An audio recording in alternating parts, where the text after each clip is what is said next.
Dosa economics. आज की इस वीडियो में ना ही हम खाने के ऊपर बात करने वाले हैं और ना ही साउथ इंडिया के रिलेटेड बात करने वाले हैं, बल्कि डोसा इकोनॉमिक्स एक टर्म का नाम है, एक कॉन्सेप्ट का नाम है जो कि आरबीआई के एक्स गवर्नर रघुराम राजन ने दिया था। और आज की इस वीडियो में हम यही सीखेंगे कि कैसे रघुराम राजन ने इंडिया के one of the most favourite food dosa को यूज़ करके, डोसा के एग्जाम्पल को यूज़ करके इकोनॉमिक्स का एक बहुत इंपॉर्टेंट कॉन्सेप्ट लोगों को सिंपल भाषा में एक एग्जाम्पल के साथ समझाया। मैं अनमोल शर्मा फिनलाइट के इस वीडियो में आपका स्वागत करता हूं। और अगर अभी तक आपने हमारे चैनल को सब्सक्राइब नहीं किया है तो प्लीज़ पहले जाके चैनल को सब्सक्राइब करें ताकि आप हमारे फ्यूचर में कोई भी वीडियोस मिस ना करें। Let's start the video. Story कुछ इस टाइप से है कि सन 2013 में जब रघुराम राजन आरबीआई के गवर्नर बने, उस समय पूरे देश में इन्फ्लेशन रेट बहुत ही ज़्यादा हाई था। महंगाई दर, इन्फ्लेशन रेट 10% से भी ज़्यादा था। और ठीक उसी समय पे बैंक्स में कराई हुई एफडी पर जो आपको इंटरेस्ट रेट मिलता है, पूरे देश में इंटरेस्ट रेट भी अराउंड 10% के अराउंड ही थे। बट आरबीआई के गवर्नर रघुराम राजन फ्यूचर में इंडिया की मॉनेटरी पॉलिसीज कुछ उस डायरेक्शन में लेके जाना चाहते थे। वो चाहते थे कि इन्फ्लेशन रेट 5% के अराउंड रहे और हमारा जो इंटरेस्ट रेट है वो 10% के बजाय 8% के अराउंड फ्लोट करे। ये फ्यूचर में आरबीआई की मॉनेटरी पॉलिसीज का पार्ट होने वाला था कि वो चाहते थे कि इन्फ्लेशन रेट हम 5% के अराउंड रखें पूरे इंडिया में और इंटरेस्ट रेट 10 से 8% के अराउंड रखें।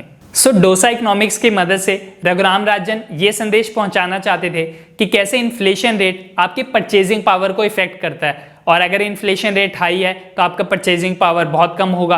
अगर इन्फ्लेशन रेट लो है, जो कि आरबीआई गवर्नर ये पॉलिसीज फ्यूचर में प्रमोट करना चाहते थे, तो अगर इन्फ्लेशन रेट कम है तो कैसे आप ज़्यादा सामान खरीद सकते हैं। यही इसलिए उन्होंने ये कॉन्सेप्ट इंट्रोड्यूस किया डोसा इकोनॉमिक्स।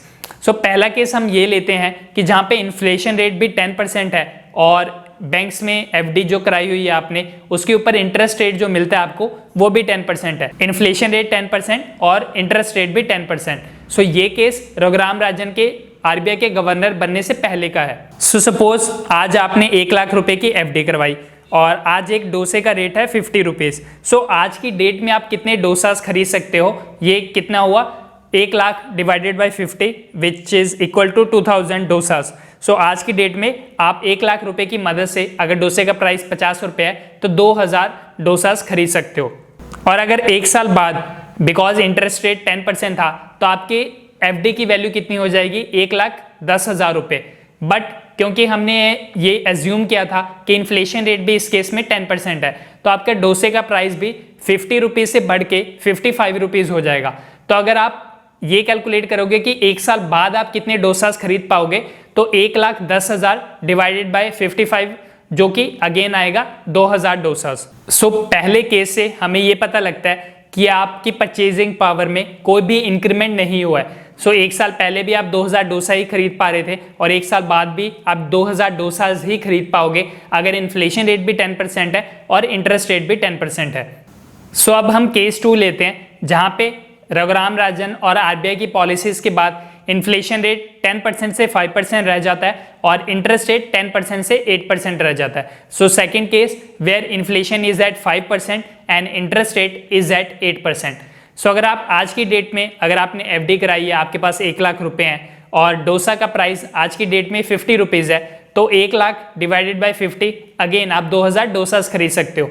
बट अगर 1 साल बाद जो आरबीआई की न्यू पॉलिसीज लागू हुई हैं, जो उन्होंने न्यू पॉलिसीज इंप्लीमेंट की है, उसके अकॉर्डिंग आपने जो 1 लाख रुपए की एफडी कराई है, क्योंकि अब इंटरेस्ट रेट सिर्फ 8% है तो 1 साल बाद उसकी वैल्यू होगी 1,08,000 रुपये।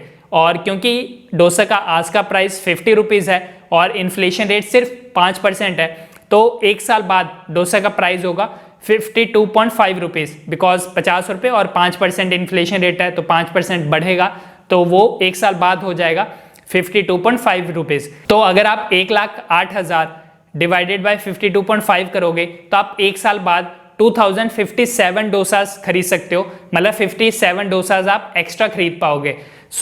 डोसा इकोनॉमिक्स यही है कि आरबीआई के गवर्नर रघुराम राजन ये शो करना चाहते थे कि अगर हम इन्फ्लेशन रेट इंडिया में 10% से 5% करें और भले ही एफडी के ऊपर जो आपका इंटरेस्ट रेट है वो 10% से 8% है तो आप नेट लॉस में नहीं हो, आप नेट प्रॉफिट में ही हो। बिकॉज आपका परचेजिंग पावर बढ़ जाता है और आप एक्स्ट्रा 57 डोसास खरीद पाओगे अगर इंडिया में ये 1 साल बाद 2 साल बाद ये मॉनेटरी पॉलिसीज लागू होती हैं।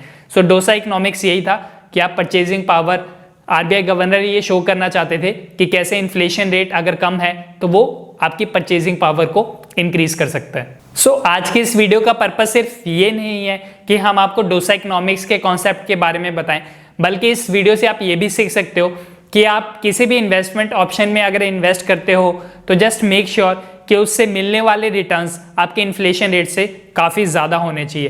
बिकॉज किसी भी इन्वेस्टमेंट ऑप्शंस में इन्वेस्ट करने का सेंस नहीं बनता अगर उसके रिटर्न्स उसके इन्फ्लेशन के बराबर हैं। बिकॉज बेसिकली आप ब्रेक इवन कर रहे हो, आपका पैसा बढ़ नहीं रहा।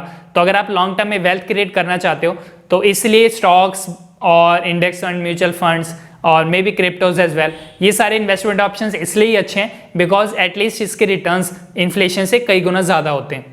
सो आज की वीडियो के लिए बस इतना ही। अगर आपको ये वीडियो अच्छी लगी तो प्लीज़ इस वीडियो को लाइक करें, अपने व्यूज़, अपने डाउट्स ज़रूर कमेंट करें, हम हर कमेंट का रिप्लाई करते हैं। और ये वीडियो ज़्यादा से ज़्यादा लोगों तक शेयर करें। और अगर आपको हमारी मेहनत अच्छी लग रही हो तो प्लीज़ हमारे चैनल को सब्सक्राइब ज़रूर करें ताकि हमें ऐसी ही मोटिवेशन मिलती रहे नए नए वीडियोज़ बनाने के लिए। सो मिलते हैं नेक्स्ट वीडियो में, तब तक के लिए bye bye and keep learning.